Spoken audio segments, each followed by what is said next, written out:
Sebelum menonton video ini, jangan lupa like, subscribe, dan nyalakan lonceng notifikasinya ya. Tonton video ini sampai habis, karena di akhir video akan ada giveaway yang dipersembahkan oleh... Ini ada produk yang namanya mocang, molen kacang. Ada kacang yang tersembunyi di dalam molen. Dan juga ini keriwol.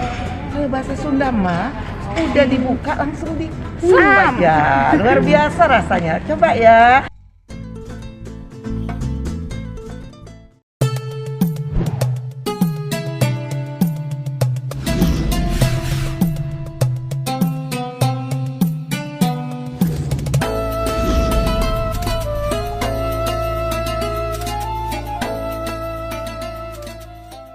Bismillahirrahmanirrahim. Assalamualaikum warahmatullahi wabarakatuh. Alhamdulillahilladzi kana bi'ibadihi khabiran basira. Tabarakalladzi ja'ala fis sama'i burujan wa ja'ala fiha sirajan wa qamaran munira. Asyhadu an la ilaha illallah wa asyhadu anna Muhammadan abduhu wa rasuluh. Alladzi ba'atsahu bil haqqi basyiran wa nadhira wa da'iyan ilal haqqi bi iznihi wa sirajan munira. Allahumma shalli ala sayyidina Muhammad wa ala alihi wa sahbihi wa sallimu tasliman katsira, amma ba'du. Puji syukur kita panjatkan kehadirat Allah Subhanahu wa taala karena atas berkat rahmat, nikmat dan hidayahnya kita masih diberikan kesempatan untuk dapat beribadah di bulan yang penuh berkah, yakni bulan Ramadan. Salawat serta salam semoga selalu tercurah limpahkan kepada baginda kita Nabi Muhammad sallallahu alaihi wasallam, kepada keluarganya, sahabatnya, tabi'in dan tabiatnya, juga kita selaku umatnya yang insya Allah mendapatkan syafaatnya di yaumil akhir. Amin ya rabbal alamin. Tak terasa jika kita telah berada di penghujung bulan Ramadan 1444 Hijriah. Tergapainya akan kehadiran bulan ini memberikan rasa yang gembira bagi segenap jiwa orang yang beriman. Betapa tidak, dengan hadirnya bulan ini kita menjalankan aktivitas-aktivitas kita diiringi dengan berpuasa, malamnya dengan sholat lail, misalnya dengan sholat tarawih yang khusyuk, yang diiringi dengan lantunan ayat suci Al-Quran, dan dilanjutkan dengan kegiatan tadarusan dan zikir kepadanya. Pelajaran penting dari berpuasa yang seringkali kita abaikan adalah belajar bagaimana menikmati iman kita hingga bisa merasakan buah dari iman yang manis rasanya. Di bulan yang suci ini, marilah kita melatih hati kita untuk senantiasa mendapatkan manisnya iman.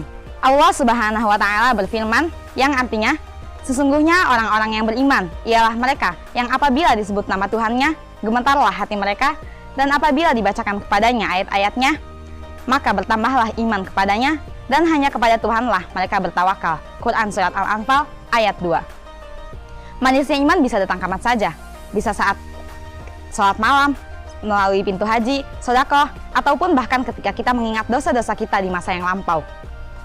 Ketika kita melihat tetangga kita yang sedang kesulitan dan kita merasa iba, kemudian kita membantunya dan merasa senang ketika bisa membantunya tanpa khawatir akan berkurangnya harta, maka kita telah merasakan manisnya iman.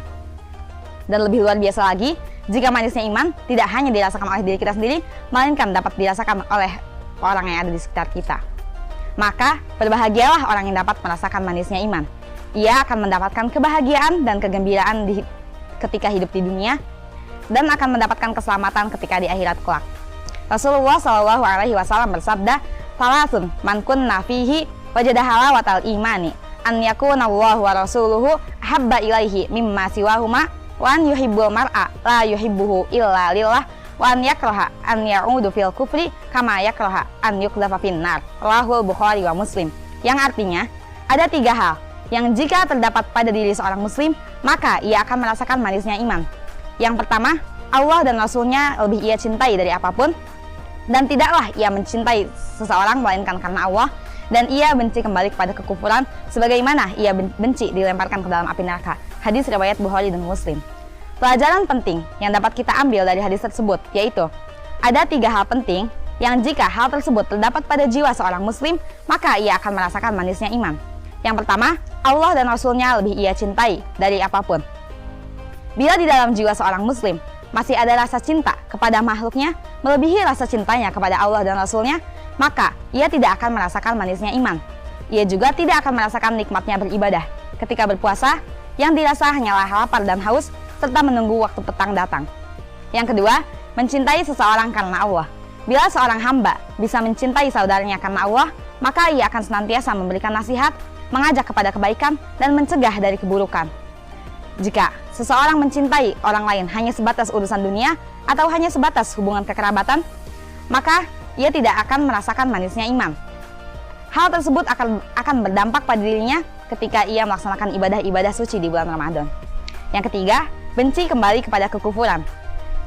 Seseorang yang akan mendapatkan manisnya iman, tentu ia sangat benci kembali kepada kekufuran.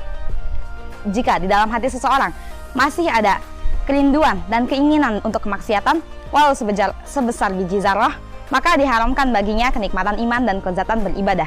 Karena seseorang yang ingin mendapatkan manisnya iman, maka ia akan menjauhi perkara-perkara yang menyebabkan kekufuran. Sehingga manisnya iman akan terasa bila kita telah merasakan nikmatnya beribadah dan jiwa kita tentram bila melaksanakan beribadah.